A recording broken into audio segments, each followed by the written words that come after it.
Hello guys. आज अपन देखते हैं GST applicability on renting commercial property.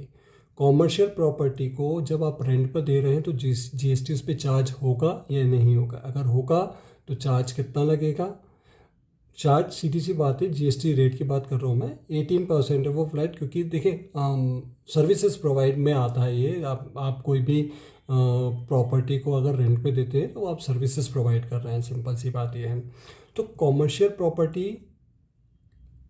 Residential use के लिए तो आप देंगे नहीं, ना कोई लेगा, क्योंकि आपको पता है कि रेजिडेंशियल यूज़ के लिए आप देंगे तो रेंट बहुत हाई होगा।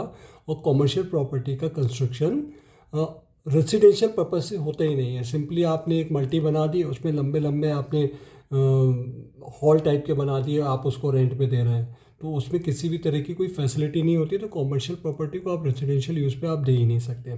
तो सिंपल सा कॉमर्शियल प्रॉपर्टी अपन कॉमर्शियल यूज़ पर ही दे रहे हैं इसमें। अब कॉमर्शियल प्रॉपर्टी लैंडलॉर्ड की है तो वो रजिस्टर्ड है, अनरजिस्टर्ड है, इससे फ़र्क पड़ता है। इसके बाद अगर वो रेंट पर दे रहा है तो वहाँ पर टेनेंट रजिस्टर्ड है या अनरजिस्टर्ड है, इससे भी फ़र्क पड़ता है। ठीक है, तो अपन देखते हैं कॉमर्शियल प्रॉपर्टी जब लैंडलॉर्ड रजिस्टर्ड हो और टेनेंट भी रजिस्टर्ड हो। चूँकि लैंडलॉर्ड रजिस्टर्ड है जीएसटी में, तो वो अपनी इनवॉइस में जीएसटी चार्ज कर सकता है, बिल्कुल। अब चूँकि टेनेंट भी रजिस्टर्ड है, तो जब टेनेंट भी रजिस्टर्ड हो जाएगा तो वो उसकी आईटीसी क्लेम कर सकता है। लेकिन अगर लैंडलॉर्ड तो रजिस्टर्ड है लेकिन टेनेंट अनरजिस्टर्ड है, तो लैंडलॉर्ड को तो बिल्कुल राइट है भाई, वो जब इनवॉइस क्रिएट करेगा जो भी बिलिंग होगी उस पर जीएसटी 18% चार्ज करेगा। बट टेनेंट उसकी आईटीसी क्लेम नहीं कर सकता है। क्लेम तो भाई तभी करेगा ना जब वो जीएसटी में रजिस्टर्ड होगा। जीएसटी में रजिस्टर्ड ही नहीं है तो आईटीसी भी क्लेम नहीं कर सकता है। 18% जीएसटी फॉरवर्ड चार्ज में है, लेकिन अगर रजिस्टर्ड होता तो आईटीसी क्लेम कर लेता, लेकिन रजिस्टर्ड नहीं है। कौन? टेनेंट। इसलिए because tenant is URD unregistered dealer, so he is not able to claim its ITC. यानी कि कुल मिला के अगर 10,000 रुपये का हाउस रेंट है, मान रहे हैं अपन, है ना। अब मैं और थोड़ा बड़ा एग्जांपल ले लेता हूँ, 50,000 का ही ले लेता हूँ इसमें। इस पे 18% से जीएसटी अगर चार्ज होगा तो 9,000 रुपये होगा, राइट।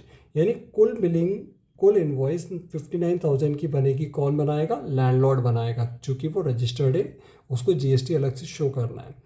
अब जब टेनेंट रजिस्टर्ड है उस केस में बिलिंग तो 59,000 की ही होगी, बट वो आईटीसी 9,000 की क्लेम कर लेगा। अब चूँकि टेनेंट यहाँ पर, किराएदार यहाँ पर अनरजिस्टर्ड है, इसलिए उसको फुल पेमेंट तो यहाँ पर भी 59 का करेगा, लेकिन आईटीसी वो क्लेम कर लेगा तो उसको 50,000 नेट टू नेट घर का किराया, सॉरी कॉमर्शियल प्रॉपर्टी का किराया पड़ेगा। लेकिन यहाँ पर 59,000 का फुल पेमेंट उसको करना है, उसके कोई आईटीसी अवेलेबल नहीं है।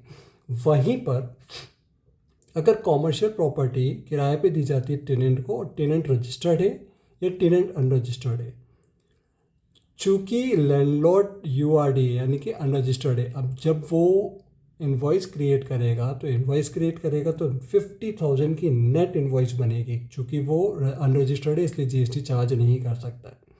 तो जब जीएसटी चार्ज कर ही नहीं सकता है तो टेनेंट रजिस्टर्ड हो चाहे अनरजिस्टर्ड हो, उससे फ़र्क नहीं पड़ता। उनको जीएसटी ना तो पेबल है और ना ही वो आईटीसी क्लेम कर सकते हैं। सिंपल सा है। Okay guys, thank you.